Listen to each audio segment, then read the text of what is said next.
Hello boys and girls, क्या हाल चाल है आपके। Very good morning, this is your boy Murskiyani back with the brand new blog. कैसे हैं आप। तो आज की वीडियो में हम ये बात करेंगे कि ऑस्ट्रेलिया में आज का रियलिटी क्या है। ठीक है, इतनी कोई ज्यादा एंटरटेनिंग वीडियो नहीं होने वाली और आज की वीडियो में हम सीरियस बातें करेंगे, ओके, जो कि आपको भाई करता है।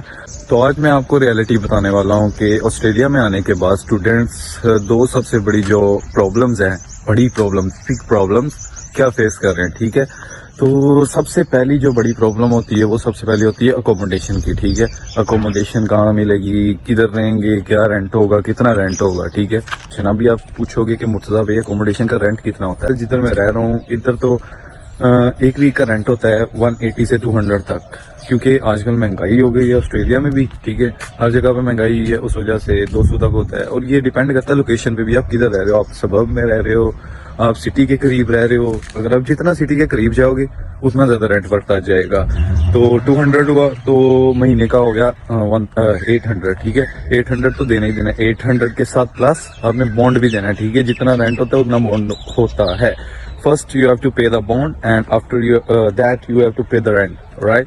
800 देंगे आप बॉन्ड का, उसके बाद देंगे 200 रेंट का। ठीक है, पहला तो खर्चा ये आ गया।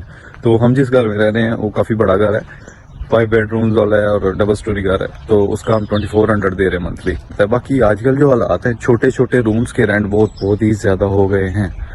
तो जैसे मैं आपको दिखाता हूँ, वो मेरा घर है, तो इसका हम 2400 दे रहे हैं मंथली। बट इस घर का हमने 2400 पे नहीं था किया, हमने इस घर का 4800 पे किया था। 2400 इसका रेंट था और 2400 इसका बॉन्ड था। आप सोचोगे कितनी बड़ी अमाउंट है। ठीक है, स्टार्टिंग में आते हुए 4800 हुआ, डिवाइड था, बट जितना जितना भी किसी के हिस्से में आया था फॉर अ न्यू स्टूडेंट, ये एक बड़ी अमाउंट थी।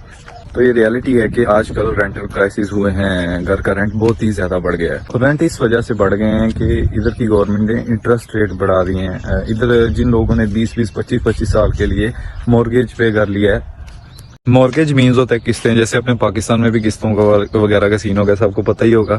तो इन्होंने अभी 4%, 5% करके मॉर्गेज रेट बढ़ाया था। तो एक मैं न्यूज चैनल भी देख रहा था कि जिन बंदों ने एक मंथली 2400 पे करना था मॉर्गेज रेट, मतलब किस्तें पे करनी थी, उनको 3200 करना पड़ गया। ठीक है, मतलब कि डबल करना पड़ गया उससे। तो जिन्होंने भाई घर आपको दिए थे रेंट पे, जब उनका मॉर्गेज बढ़ गया, जब किस्तें बढ़ गई, ठीक है, तो उन्होंने भी खर्चा आपसे निकालना है ना, उन्होंने अपनी जेब से थोड़ी देना है। ठीक है, तो उन्होंने भी रेंट बढ़ा दिए। मेरा दोस्त सिटी के, मतलब सिटी के बीचों बीच रहता है, उसका इतना ज्यादा है ना कि वो मंथली एक रूम का 2000 दे रहा है। वो 2000, ठीक है, एक रूम का। जैसे हम इतने बड़े घर का 2400 दे रहे हैं, हम थोड़ा सिटी से दूर है, सबब में है, तो इधर सीन और है। इधर थोड़ा रेंट का इशू नहीं होता, अगर आपको कोई रेफरेंस से मिल जाएगा या फिर जो भी है, इधर थोड़ा इशू नहीं होता। बट जितना आप सिटी के करीब जाओगे, जितना आप किसी और के पास जाओगे, रेंटल इशू होगा ही होगा। तो इसीलिए जो भी न्यू स्टूडेंट्स आएंगे तो वो अपने दिमाग में ये बात बैठा के हैं कि आपको पहले बॉन्ड देना पड़ेगा, फिर रेंट देना पड़ेगा, तो उसके हिसाब से पैसे लेके आओ। ये मैं आपको डरा नहीं रहा, ये मैं इधर की रियलिटी बता रहा हूँ आपको, क्योंकि हमारा पूरा दिन काम उबर का है, जो भी है स्टार्ट में उबर का ही है। तो हर बंदे से मिलते हैं, मतलब हर जगह पे जाके नए बंदे से मिलना, पाकिस्तानी हो गया, इंडियन हो गया, हर बंदा अपने रोने रोता होता है। आज की डेट में कोई भी खुश नहीं है। ठीक है, हर बंदा रोता है यार अकोमोडेशन का मसला है, जॉब नहीं मिल रही, ये है वो है। तो आज मैं आपको एक दो स्टोरीज भी बताऊंगा ऐसी कि जो मैंने सुनी है इस बारे में। तो भाई जब मैं आया था ना ऑस्ट्रेलिया, तब इतना ज्यादा जॉब का भी इशू नहीं था, रेंटल क्राइसिस भी नहीं थे, क्योंकि मैं कोरोना के बाद आया था। ठीक है, तब इतना कंपटीशन नहीं था, तब इतने लोग ही नहीं थे आए हुए। बट अब सिचुएशन बिल्कुल चेंज है, क्योंकि बहुत ही ज्यादा बड़ी अमाउंट में लोग आए, पाकिस्तान से भी, इंडिया से भी। तो सीन कुछ और ही हुआ है ऑस्ट्रेलिया में इस टाइम। तो आपको मैं एक बंदे की स्टोरी सुनाता हूँ कि भाई मुझे एक बंदा मिला है ऊबर करते हुए, एक शॉप पे मिला, तो वहां पे खड़ा हुआ। इधर ये सीन होता है, ऊबर करते हुए कोई भी मिल जाए, किधर से हो, पाकिस्तान से हो, इंडिया से हो, ये वो इधर उधर की गप्पे लगाने शुरू हो जाते हैं फारग। ठीक है, तो वो बंदा अपने दुखड़े सुनाने शुरू हो गया। कहता भाई, मैंने कहा किधर रह रहे हो, तो कहता जिधर मैं काम करता हूँ उधर ही रह रहा हूँ। मैंने कहा क्या मैंने कहा जिधर काम कर, मैंने कहा नहीं, जब के आए हो। मैंने कहा तब से किधर रह रहे हो। कहता कभी इस दोस्त के घर रह रहा हूँ, कभी उस दोस्त के घर रह रहा हूँ। ठीक है, जिधर काम करता हूँ 5-6 घंटे काम करके उधर ही सो जाता हूँ। ठीक है, ये सुन के मैंने कहा यार कहीं हमें भी घर ना छोड़ना पड़ जाए, जो हालात हुए हैं। ठीक है, तो वो जॉब करता था। ठीक है, जॉब, कहता जॉब मेरे पास है, लेकिन मेरे पास रहने के लिए जगह नहीं है। तो उसके बाद एक और बंदा मिला, उसके पास अकोमोडेशन तो थी लेकिन उसके पास जॉब नहीं थी, ठीक है। तो मैंने उसको 2-3 ऐप्स बताई हैं, तो मैंने कहा आप इस पे अपनी रिज्यूमे अपलोड करो। कहता मैंने की है बट कोई रिस्पांस नहीं आ रहा, क्योंकि यार कंपटीशन इतना हो गया, अभी एक जॉब है तो अप्लाई करने वाले 15 हैं, ठीक है।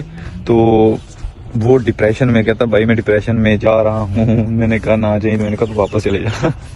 तो उस बंदे को मैंने तो यही मैंने तो मोटिवेट ही करना था। मैंने कहा कोई नहीं, खैर होगी, खैर करेगा अल्लाह, खैर करेगा। तो मैंने उसको समझाया थोड़ा सा। कहता कि नहीं यार भाई मैं वापस जा रहा हूँ। मैंने कहा यार क्या बात कर रहे हैं। मैंने कहा इतने पैसे लगा के इधर आया, मैंने कहा थोड़े से पूरे तो कर ले फिर वापस जाएं, ठीक है। बट यार इधर आके सिचुएशन ये हो जाती है कि आपकी कोई सुनने वाला नहीं होता, आप अकेले हो जाते हो। जब आपकी मदद नहीं मिलती तो आप बैठे बैठे सोचते सोचते पागल हो जाओगे इधर, ठीक है।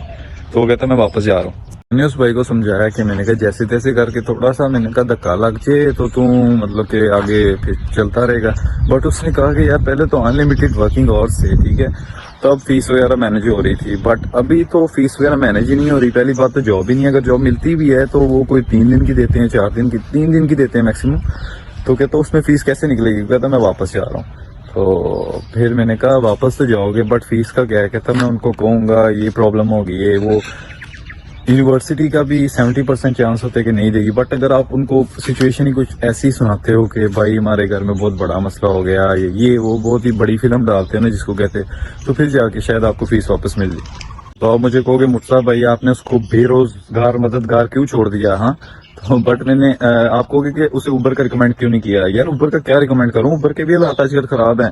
1 घंटे में 5 बन रहे हैं, 5 भी नहीं। परसों एक लड़की मिली मुझे काम करते हुए, तो वो मुझे बता रही थी कि मैं सुबह से निकली हूँ, मतलब 2 बजे से निकली हूँ, रात के 9 बज गए। तो उसने जस्ट $40 बनाए हुए थे। मैंने कहा तो तेरा पेट्रोल का ही लग जाना है, ठीक है। तो ये सिचुएशन थी। उसने मुझे ये भी बताया कि और कहीं जॉब भी नहीं मिल रही, ऊपर से उबर का भी काम नहीं है। तो फिर मैंने उसे थोड़ा रिकमेंड किया। मैंने कहा आप डोडैश और मैन्यूलॉग भी साथ करो, ठीक है, तीनों ऐप्स चलाया करो, ठीक है। तो जिसका पहले ऑर्डर आ गया वो उठा लो, ठीक है। मैंने तो एज अ स्टूडेंट हेल्प की, क्योंकि यार जो सिचुएशन होती है ना स्टार्ट में वो बहुत मुश्किल होता है। तो इसमें आपको कोई गाइड कर देगा, आपके बताने से किसी का फायदा हो जाए तो ये बहुत ही अच्छी बात है। हाँ तो अभी आपके जहन में ये क्वेश्चन उठेगा कि मुर्तजा भाई जो बंदा नया है उसकी पे स्लिप किधर से आएगी। हाँ उसकी पे स्लिप नहीं आएगी, इसीलिए तो मैं बता रहा हूँ कि जो बंदा पुराना होगा उसकी वीकली पे स्लिप आ रही है, मंथली पे स्लिप आ रही है, फोर्टनाइटली पे स्लिप आ रही है, ठीक है। तो जो लैंडलॉर्ड होगा वो, इस बंदे के पास पे स्लिप्स हैं, उसको ही जो लैंडलॉर्ड होगा वो ज्यादा प्रेफर करेगा rather than a person who hasn't got anything, ठीक है, बस just a money in the bank, उसके बाद पे स्लिप वगैरह नहीं है। तो लैंडलॉर्ड तो उस दूसरे बंदे को ही प्रेफर करेगा ना जो उसे सेफ लगेगा।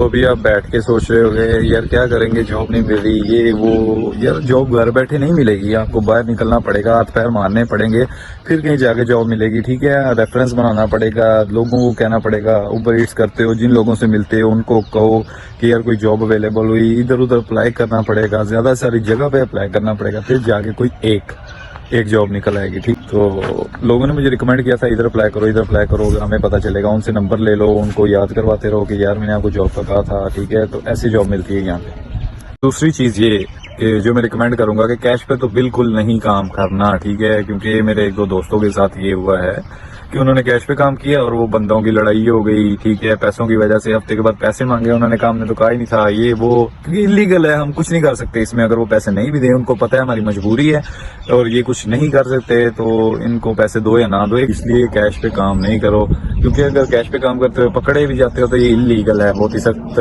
जुर्म है। तो फिर पाकिस्तान से मिलोगे, इंडिया से मिलोगे, नेपाल से रिपोर्ट कर देंगे सीधा। ये रिज्यूमी बनाओ अपनी, ठीक है, वो प्रिंट आउट करवाओ। जिन शॉप्स पे ऑनलाइन का सिस्टम नहीं होता जाके अपनी रिज्यूमी पेश करो कि ये मेरी रिज्यूमी है, ठीक है, तो मैं बहुत क्लीन एंड नीट हूँ, ठीक है बंदा, तो मुझे जॉब दे दो। तो ऐसे जॉब मिलनी है यहाँ पे आप।